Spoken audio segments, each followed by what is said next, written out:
Hello everyone and welcome to the Age Group Triathlon podcast, where in this week's episode I'm going to be looking at whether you should consider looking at a 70.3 or an Ironman distance race or any other non-branded alternative event, because this time of year there are a lot of people who will be inspired by the sport of triathlon, Ironman. They'll have had friends, family, colleagues who have gone out and they will have completed either the 70.3 or the full Ironman distance. And they've gone, wow, what an amazing achievement. That's incredible. Could I ever go out and do something like that myself? And the answer is yes. I can say with a good sort of like 97, 98% certainty that at least, a 70.3 distance triathlon you probably could go out and achieve, assuming you don't have any sort of disabilities or other issues that prevent you from doing so. But I want to look at, should you be aiming for a 70.3 or should you be aiming at an Ironman? Now, this really is tilted towards those who have been inspired by Ironman. They've seen their a loved one or a friend, complete the full Ironman distance, and they go, I want to do that. It's really asking, should you go straight into doing an Ironman next year, or should you do a half distance instead? Now, while I'm going to be discussing the merits of each distance in this episode, you are not going to come away with a hard and fast, this is the right one for you to do. Because, quite simply, neither one is better than the other. They have their differences. I have a preference, which I will share later on in the episode personally. But that's not to say it is the better distance. It is the one that people should do. Okay, we're simply looking up at the pros and cons of each. Now, I believe that anyone who does a half, should look to go, it would be great to go and to do the full. I think it's nice to have that ambition. However, what I don't want people to do is I don't want people to think that one distance is inferior to the other, or that once you've done your first Ironman, you should never go back to 70.3. You should stay with the full distance because, a lot of the world's very best triathletes dabble in each. With some triathletes actually dabbling between Ironman 70.3 and short course triathlon as well. So what we're going to do, we're going to look at, what the race experience is like, but more importantly, what the training is like, the effect it will have on your life, how you can expect preparation and racing of the two to be different, to help you make sort of an informed decision over which one it is that you choose to pursue in 2026. Now, I'm going to start by looking at the Ironman distance, because that's what will have drawn an awful lot of people in. People who've had a loved one who's gone out, has completed the Ironman. They've gone, wow, imagine if I could do something like that. It's a fantastic ambition, as I said at the start of the episode. However, as the saying goes, just because you can doesn't mean you should. An awful lot of people go away heartbroken, having lost a lot of money that they've invested in the whole Ironman experience because they weren't ready. And this is where it becomes really individualistic, because you need to ask yourself, how close are you to being able to complete this goal? Are you somebody who has run marathons in the past, can sort of comfortably swim, but is quite new to the bike? Okay, there's a good chance you could complete an Ironman in a year. If you are somebody who hasn't done any exercise for the last 20 years, has a couple of injuries, aches, pains, busy personal life, honestly, trying to go immediately straight for that Ironman distance, I'm going to be honest, it's probably not the best idea. You might be setting yourself up for failure. And the Ironman distance, it tends to attract primarily, I think, the most popular age group and competitive age group, that is, in Ironman triathlon, is between 40 and 45, with 45 to 50 also being very popular. And I'm sure it won't have escaped your notice that triathlon, we've still got some work to do towards gender parity in the age group. I think that that World Triathlon do a fantastic job at the top level with equality for female athletes when it comes to prize money, the distances they're racing at, the coverage they get, the sponsorship deals. I mean, not that they're in control of those, of course, but everything that they do is designed to be as equal as possible. And I think triathlon is decades ahead of other sports with this. But if you were to look at the numbers of amateur, female athletes who line up on the start line, you'll notice that they are significantly outnumbered by males. So if we look at this average age group of, somewhere between 40 and 50 is when a lot of people look to their first Ironman, and maybe you, I find that a lot of men of this age, they tend to be quite stubborn in some ways. Now, this isn't to say that as a negative thing. I'm not throwing shade here. I'm not too many years off of reaching that myself, that age. But a lot of them, they think, if they really apply themselves to something, if they really try hard enough, they can do it because they've always achieved all the things they've put their mind to previously in life. The difference, I guess, with Ironman, as opposed to sort of all sorts of other walks of life, is that stubbornness will only get you so far. That sort of that brute will, and somebody can come into the sport with such a headstrong attitude, with such passion and dedication. I'm going to go out there. I'm going to complete this event. I'm going to become an Ironman. And Ironman themselves, they say, it's 90% mental. I don't think they do themselves any favours with that personally. Because, yes, there is a huge amount to be said for having that mindset and that dedication. And, a level of stubbornness is critical as a triathlete. But it's realising that if you find yourself 120 kilometres into the 180 kilometre bike, and you are sat there at the side of the road with your legs shaking next to your bike, just unable to even think about getting back into that saddle and riding another 60 kilometres, and you're running out of time, no amount of mindset and dedication that is going to help you overcome that. If you don't do the training, if you haven't got the fitness required to get round, then you are going to find yourself in trouble. I know some very successful, online acquaintance of mine. Had a few conversations with. Him saying, I think everybody could complete an Ironman if they put their mind to it. But endurance athletes, especially triathletes, we do live in a bubble. I think, the closest large town to me is Swindon. If I were to walk through Swindon town centre, and I was to look at the people around me, a lot of them, there are a number of them who could probably complete an Ironman if they put their mind to it. But there are also a lot for whom they are so unfit, they're so out of shape, they're so far away from what's required, that the physical conditioning isn't anywhere close to being where it needs to be to complete an Ironman. And whether it is being unable to make the swim cutoff because you can't swim properly, whether it is just not having the muscular endurance or the aerobic fitness on the bike, whether it is your legs cramping up on the run, whatever it could be, there are all sorts of things that can come between you and achieving your goal that you can't simply push through with brute force, determination and stubbornness.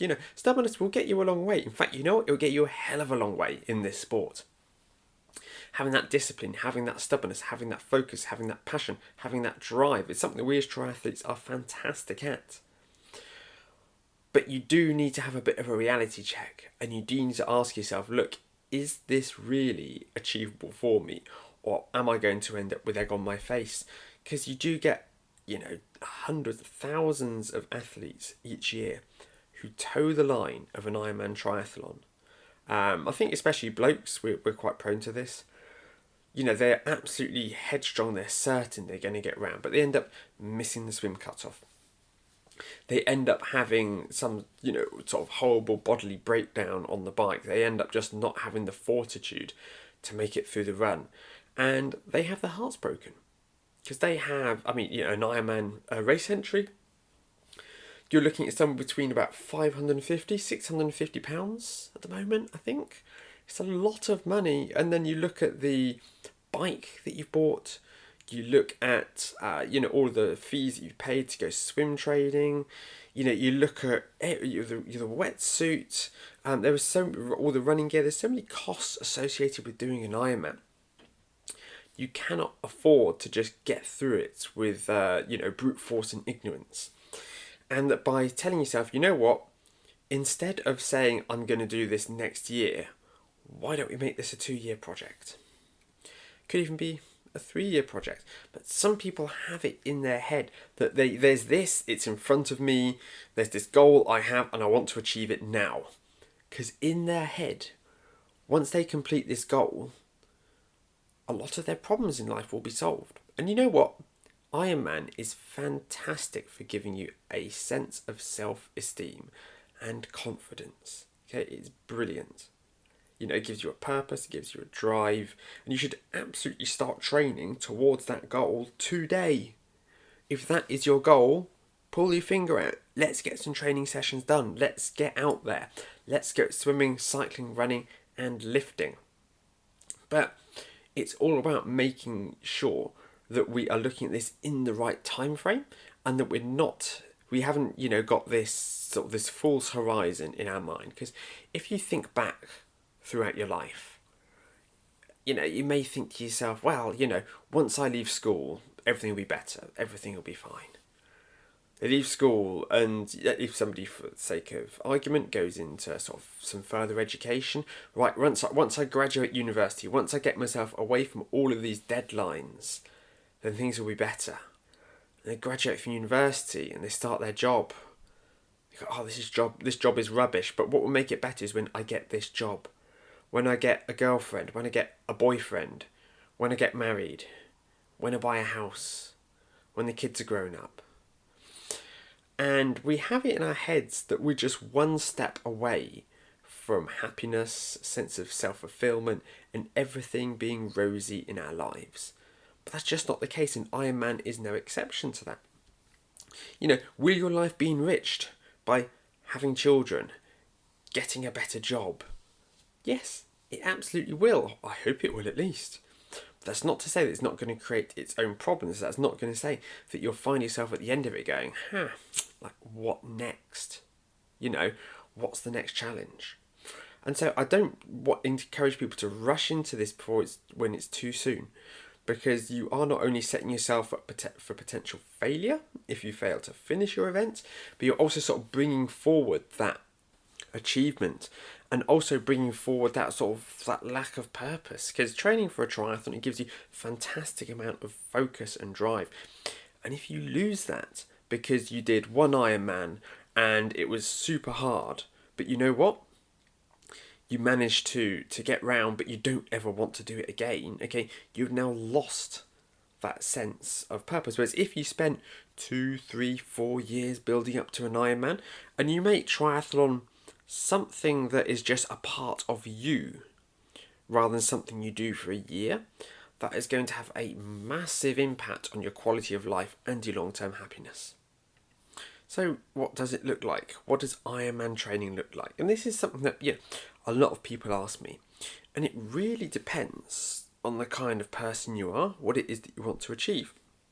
Now, when I am sort of thinking back to my own training, when I did my first Ironman, I did it on 8 hours of training a week. And a lot of you will balk at that and go, that's not right, that's not how you do it. How can you do it on 8 hours of training a week? So there are a number of factors that I need to clarify here. Firstly, is that I had already been in the sport of triathlon for 7 years, 8 years by the time that I wanted to do my first Ironman. Now, I think that the world of triathlon has evolved, where before, the short course was very much sort of where people started out, and people made their way up the distances until they got to Ironman.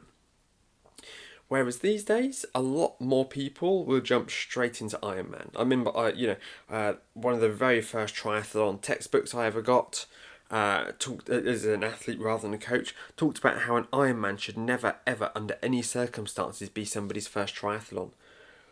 But there are lots of people, there are thousands of people for whom their Ironman is their first triathlon. Now, if you are going from nothing up until your first Ironman, you are going to need more than 8 hours training a week. The reason that I only trained for 8 hours a week is, due to the history that I have in the sport, and that base fitness, several 70.3 triathlons that I'd done. Also, the fact that I was working 7 days a week building my business. Because, I'd left the film industry, And I was working at a bike shop, I was doing open water swim coaching, I was swim teaching, and I was building the website and everything associated with the business.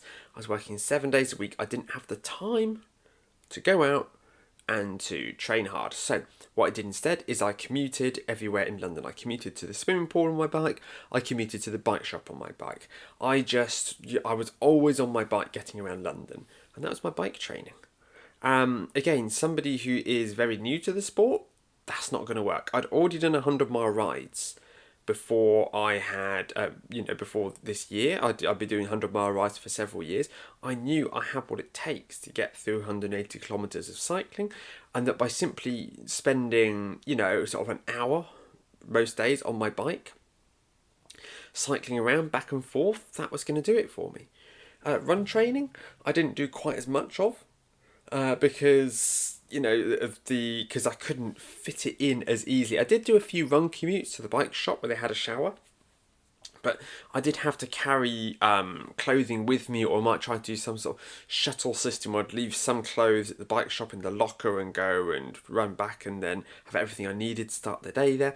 I did that a few times, but it was a bit cumbersome, it was a bit fiddly. But I still went for a couple of runs a week. And swimming I really didn't do an awful lot of, because we all know how time consuming swimming is, and I probably only got one swim in a week, one swim in a fortnight, something like that.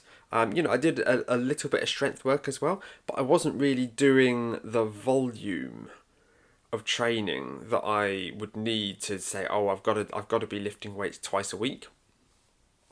So I wasn't putting my body under that same stress, and I'd done plenty of sort of that work previously. So it's more about maintaining a general level of strength. And I rocked up and I did my first Ironman. Could I recommend it? No. Was my time fast? Also no, but it did involve 2,500 meters of elevation gain on the bike, and let alone the run. There's another sort of 300 meters on the run, actually, that course. It was a brutal day out. But most people, I'd say you're looking at like 10 is definitely on the lower end of things for somebody to train. I think most people sit between sort of 12 to 15 hours a week. That's round about roughly where you expect them to be. And how does that look? I should say sort of on average. There will be some weeks where you might be doing closer to 17, 18 hours once we're getting really close to race day. And when we're a long way out from race day, we might only be doing 6, 7, 8. Okay, we do need to periodise our training. We do need to make sure that as we get closer to the race, we're doing that bit more volume, we're becoming a bit more race specific. But yeah, when we're a long way out, we are just making sure that we're not burning ourselves out, we're not getting too tired. I mean, as I'm recording this in sort of late September, when the season really is winding down, I know that a lot of clients that I work with, they go to Spain or Portugal to do Ironman or 70.3 events there. But let's face it, if you're racing in the UK, chances are your racing season is all but over. And we're in a transition phase where we should be backing off the intensity and the volume to make sure that when we start training again, that we can put our foot to the floor, okay, and we can train without running the same risk of burnout, which is what the off-season is all about. I'll do a separate episode on off-season later, but I'll probably leave that until October, when everybody will be wrapping up their racing. But yeah, right now you may not be doing that 12 hours a week figure that I quoted, and that's absolutely fine. It does change throughout the year, but a general mean average of about 12 hours a week, I think, is around about right for a lot of athletes, maybe closer to 15. By the time you start looking at over 15 hours a week, you really are looking at somebody who wants to perform at a very high level in triathlon. Or they are somebody with a huge amount of time who just wants to sort of get the best result they can, put in a decent time. But I guess the question that people ask is, well, how does that look? How is that split over the week? What do I need to do on each day? And when I'm building a week of training for a client, I start with the non-negotiable sessions. So what is a non-negotiable session? So for most athletes, there will be some kind of longer bike or run on the weekend. There may be an open water swim if it is open water swim season, but there will be some kind of bike or run. Now, this doesn't necessarily have to be longer than last week's. If somebody is building up through a phase, then there's a good chance that yes, unless it's a deload week, your long run will probably be 5 minutes longer than last week's, and your long ride will probably be 10 minutes longer than last week's. So we gently build ourselves up through all the distance. However, that could mean that we go, instead of, if we get to the point where we're training for an Ironman, say, and we've got ourselves up to sort of a 6, maybe 7 hour long ride, and go, okay, there's not really much use in going much over that, really. I think that we're in an incredibly strong position if we can go out and we can ride for that long. Instead, we can focus on doing some shorter rides, when shorter, I say sort of maybe 3-4 hours, but that has a bit more intensity in them. Maybe we're going to go out and we're going to do a 5 hour long ride, but we're going to put some 10-minute blocks with FTP intervals in there, mix things up. It's not just about long, slow distance increasing every week, but we are going to have some kind of longer session. And I'll stick that in the calendar on the weekend, assuming that the athlete works a 9 to 5, which I know not everybody does. However, it is nonetheless a pretty, good place to start.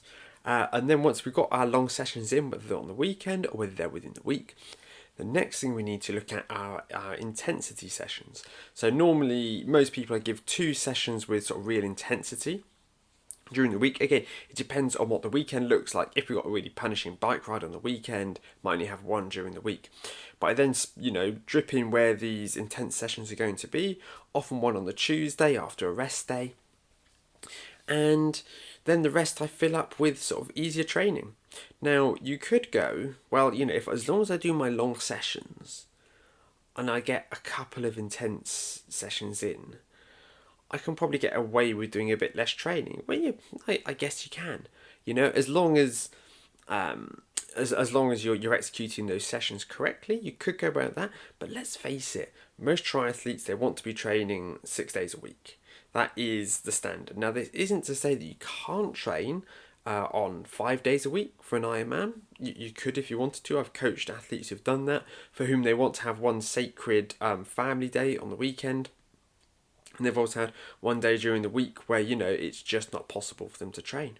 But if we assume that somebody is training for an Ironman and they're looking to train for 6 days a week, Monday is a popular choice for a rest day to give your legs a bit of a break after the weekend. And then an hour a day during the week is pretty standard. Sometimes it's 45 minutes. Some people with their regular bedtime, their regular wake up call, they know that all they can really do manage is 45 minutes. That's fine. But if we assume that those 2 intense sessions are going to be within the week, and that leaves us 3 weekdays where we'll be doing sort of easier sessions, maybe some strength and conditioning. And then people, how many double sessions should I do? How many days a week should I be training in the morning and in the evening? And now I have to say that most triathletes probably don't need to be doing double sessions, especially if doing a double session is going to place a large amount of stress and strain on them, their relationships, their work-life balance, whatever it is. If somebody has the time and finds themselves kicking their heels in the evening, just thinking about training, thinking about their race, they're constantly, they're obsessing and they're going, why is it, I want to do more training, I want to do more. If someone can do that, fine, that's up to them, that's a personal decision. But when I write training plans for people to download, for just sort of stock training plans, then I very rarely, unless it is explicitly advertised as being, a high performance plan that, is 20 hours a week or something, I very rarely give 2 sessions on a weekday. The reason for this is that for a lot of people, it's hard enough to find an hour, to find 45 minutes in a day without needing to then do it all again in the evening. People who are parents, people have really busy jobs, it's just not possible. Now, some of you may be surprised that, what do you mean you only do 2 intensity sessions a week? Why don't you do more? Wouldn't that make somebody faster? Well, you have to remember that Ironman, for I'd say a good like 60%, 70% maybe even of the field, maybe even more. It's not really a race. If you look at a sprint triathlon, that is a race. People are, they'll turn up to their first sprint triathlon and they lay down a baseline and they go, how can I get faster? How can I get my 5k time down? How can I get better at transitions? What if I get this upgrade for my bike? Will that make me faster? People over the shorter distances, they are all about going quicker. They're all about going faster. An Ironman is, for a lot of people, they're just trying to survive. That's all there is to it. They're just trying to, they're just trying to cycle, trying to run their way around this course within 17 hours. And intensity doesn't matter nearly as much as the overall volume. Now, if you were to ask somebody, or if I had to ask an athlete, okay, here starts our training plan. Monday, hill sprints. Tuesday, threshold intervals in the pool. Wednesday, we're going to do longer hill reps on the bike. Thursday, VO2 max. Friday, we're going to do some lactate work. How do you think they're going to feel by the time that Saturday comes around? Okay, now it's Saturday. We're going to start off with a 90-minute run. And then Sunday, we're going to do a 4-hour ride. For the first week, you might be able to get through that. But can you imagine doing that over and over again? Month after month. Year after year. A very small minority of young people, their bodies might be able to handle that vaguely, but chances are, if I had to give that to somebody, especially somebody over 30, if I had to give them that workout schedule, how many of those sessions do you think are going to be really good quality? Probably only one, maybe two. Okay, the others are going to be a struggle. And the reason for this, well, it's because it's just too much intensity. The body doesn't have time to recover from the previous effort. So what we do is we have those 2 intensity sessions in a week and we sprinkle in those easier sessions. Now, for Ironman, the vast majority of our volume, of our time training will be spent at an easy intensity because this is also our race pace. We are not going out and doing an Ironman and pushing hard. We shouldn't be sort of breathing hard. We shouldn't be there with our legs burning as we're just trying to keep pushing those pedals around. Okay? We should be out there and we should be trying to be as efficient as possible. We're looking after our nutrition. We're looking after our legs, especially within the first, sort of half of the race at least. It should be comfortable. It should feel like, yeah, I can keep doing this all day. Because guess what? You will be doing it all day.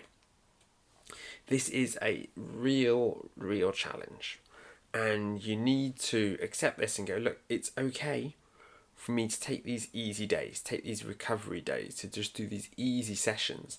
Because that is what triathlon, well, especially Ironman, it is the single biggest factor in determining your performance is your aerobic fitness. It's how much you get out of breath when you are exercising.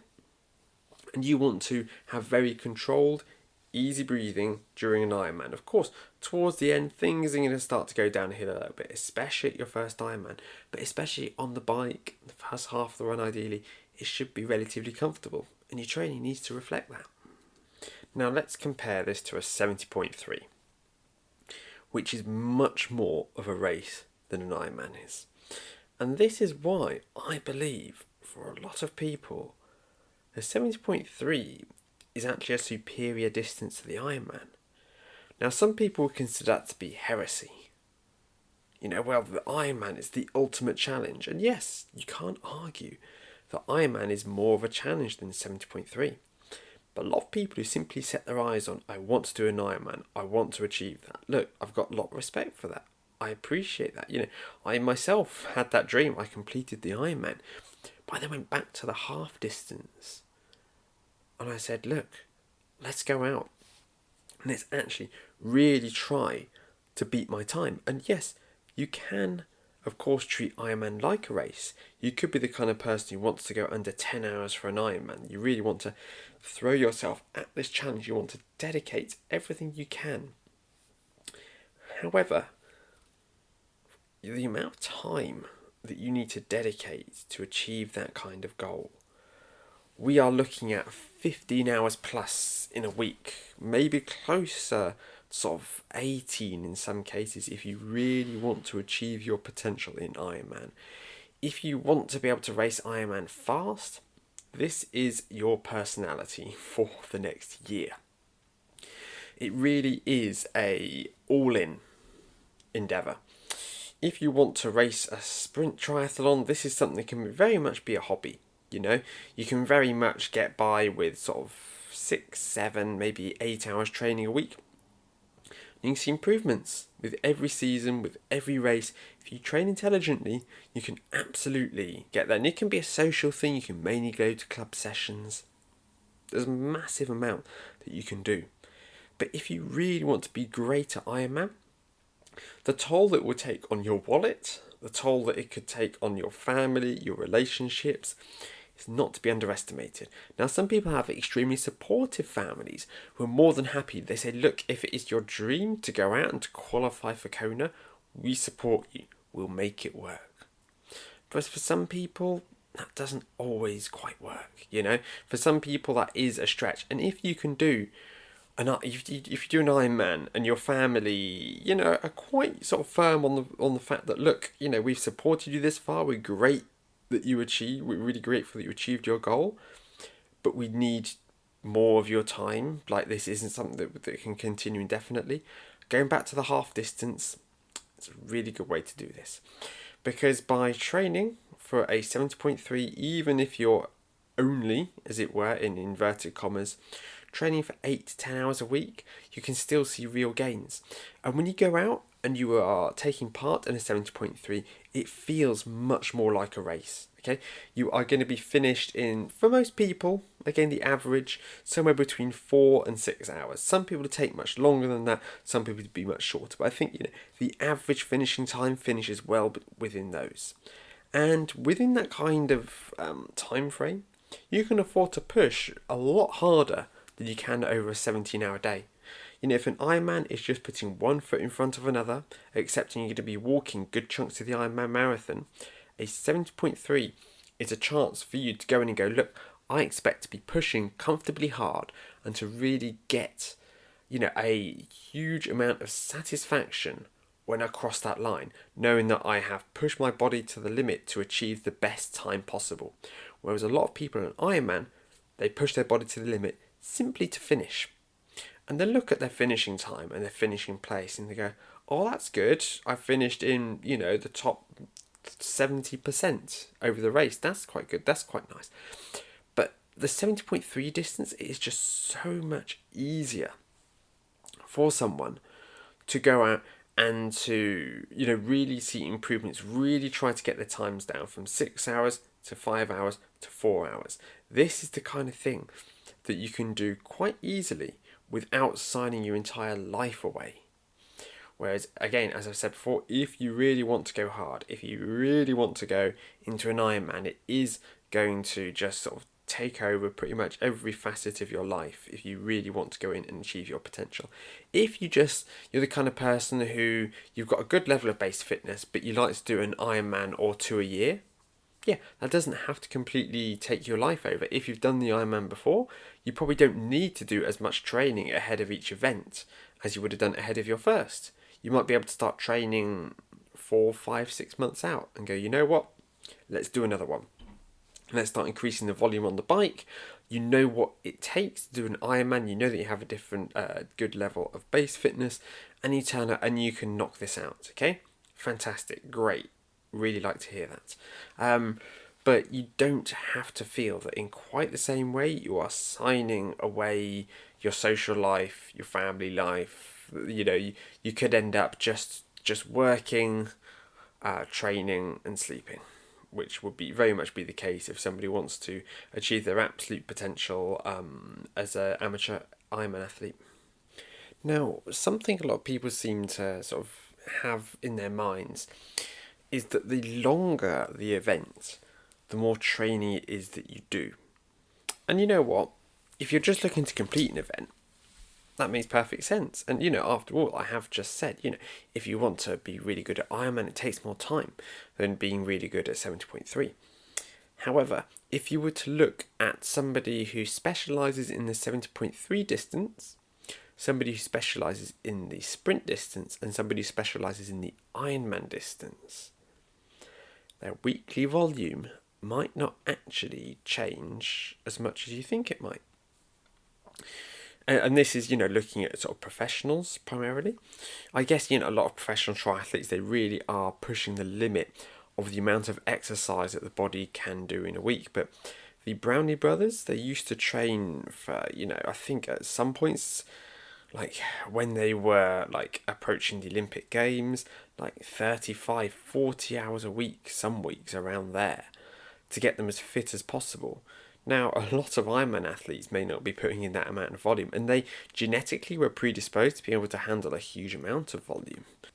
However, also look at the amount of injuries that Alistair especially suffered in the latter half of his career. It really, it's clear that his body was not able to sustain that level of training for the amount of time that he did. It's a high risk, high reward strategy to push your body that hard. Anyway, I'm going slightly off topic here, but if you want to achieve your absolute potential in 70.3, you might need to put in as many hours as somebody would at the Ironman level. But if you're simply looking to improve, if you're simply looking for what we call the minimal effective dose, if you're simply looking to put in, as little training as you can while still improving, yeah, you can still get faster each year by putting in 7, 8, 9, 10 hours of training a week. Now, how all that is spread out over the week does differ from Ironman. Now, the difference between an Ironman training plan and an Ironman 70.3 training plan for most people comes down to the weekend. As we've already discussed, most people can only fit in one session a day during the week. Now, some people can fit in more than that. Some people can fit in a longer session.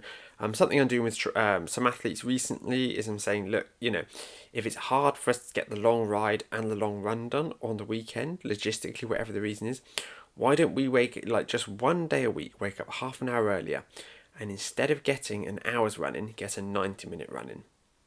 Especially if we're training for a 70.3 or something shorter, that 90-minute long run might be all we need.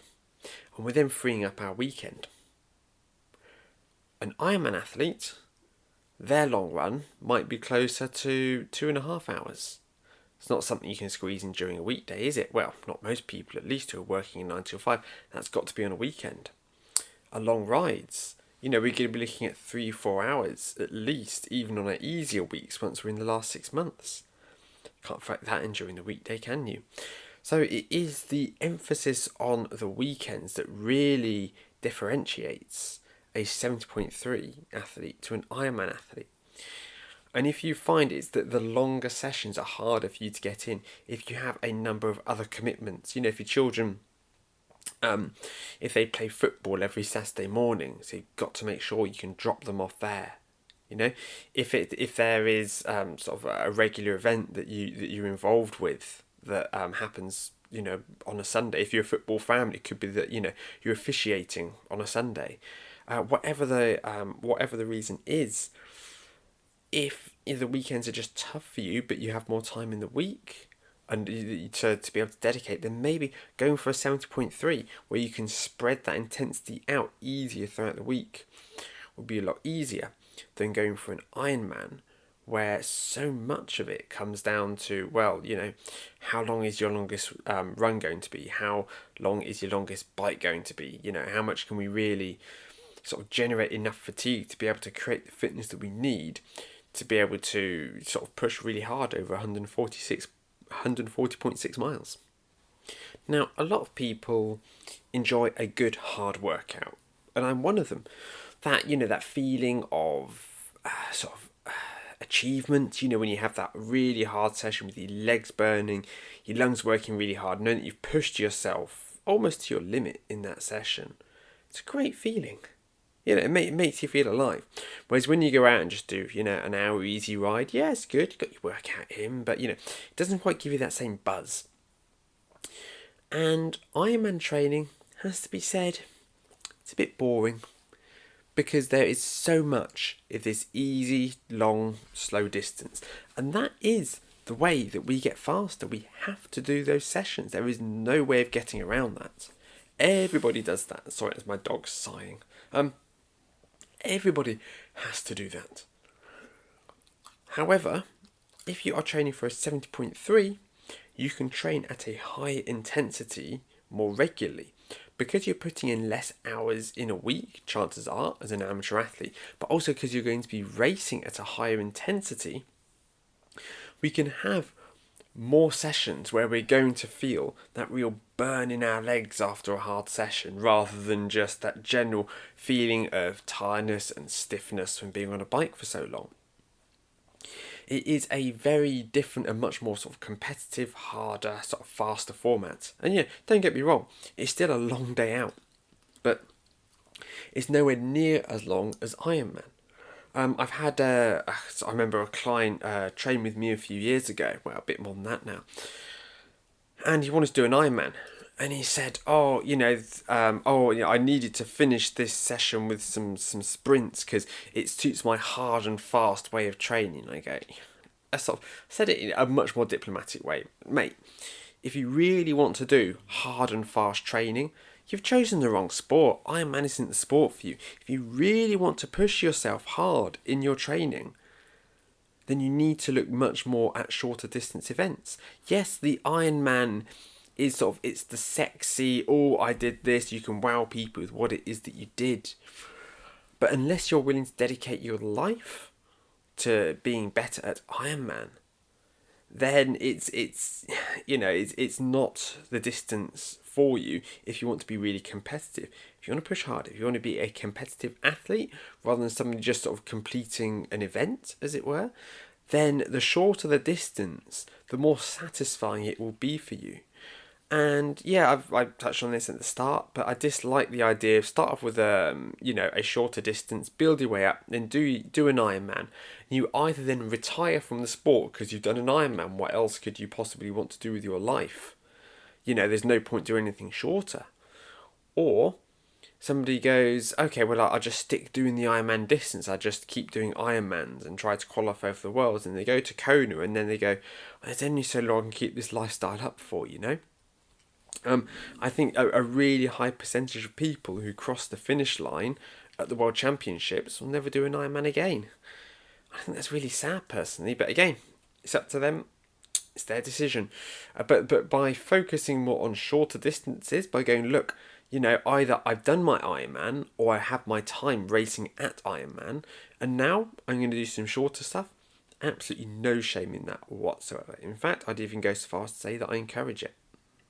There's also the fact that whereas most people, most amateurs at least, I think, probably 2 Ironmans in a year is all that most people will be able to manage if they're looking to them to a high standard.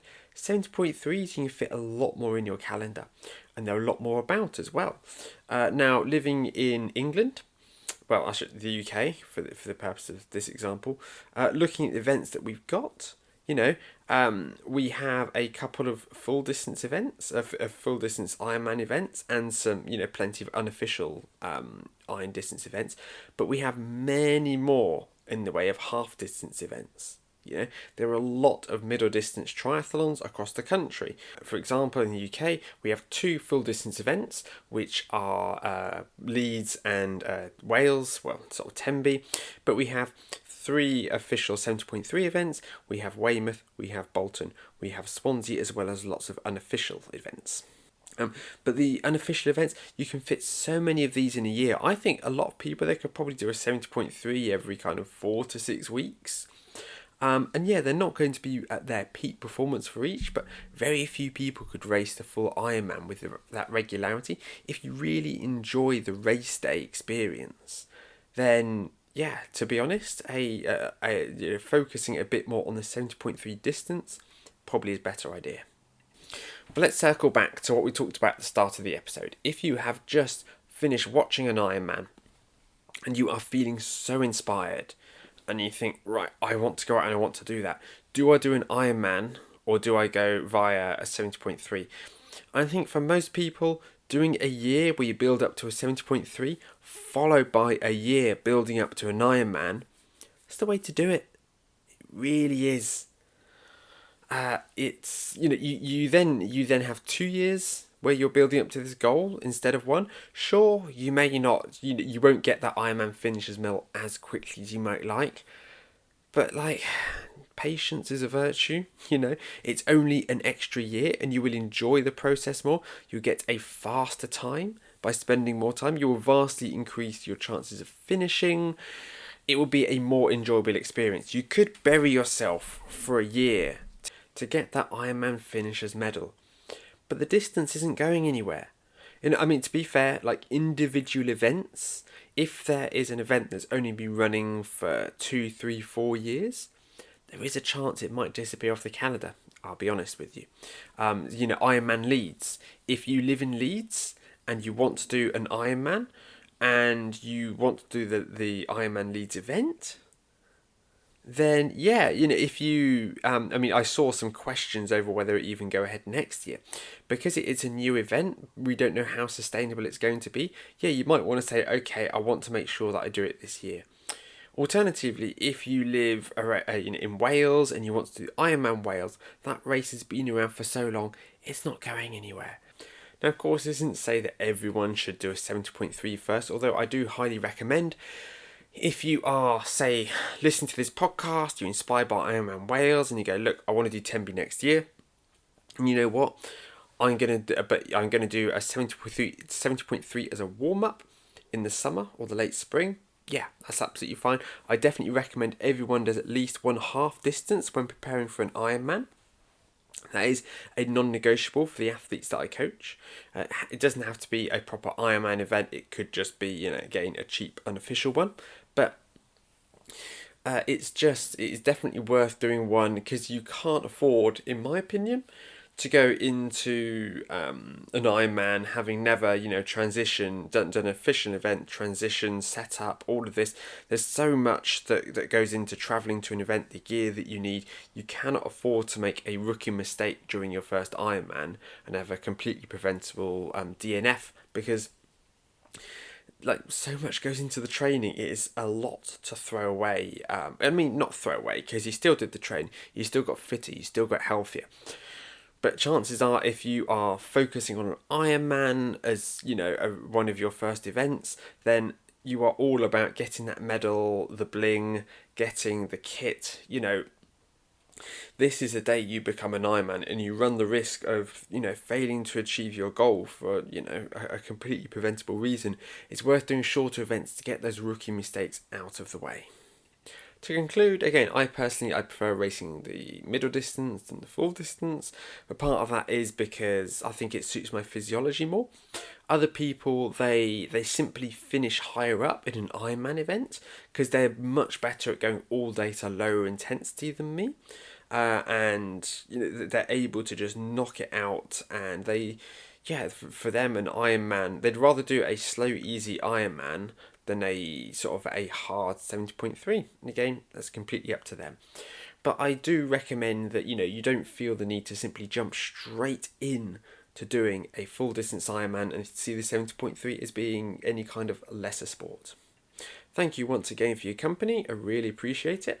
I'll see you all next Tuesday morning. Next week I have an episode that I've already recorded where I'm interviewing a client of mine who came very close to running sub 1:30 half marathon at Ironman Weymouth last weekend, and I discuss with him about how in the last 12 weeks I've managed to get him in the best run shape of his life in his early 40s, despite the fact he's been competing since his early 20s. So I hope that if you think that'd be useful, that I'll see you then. Until then, stay safe, enjoy your training, and wishing you all the best for the week ahead.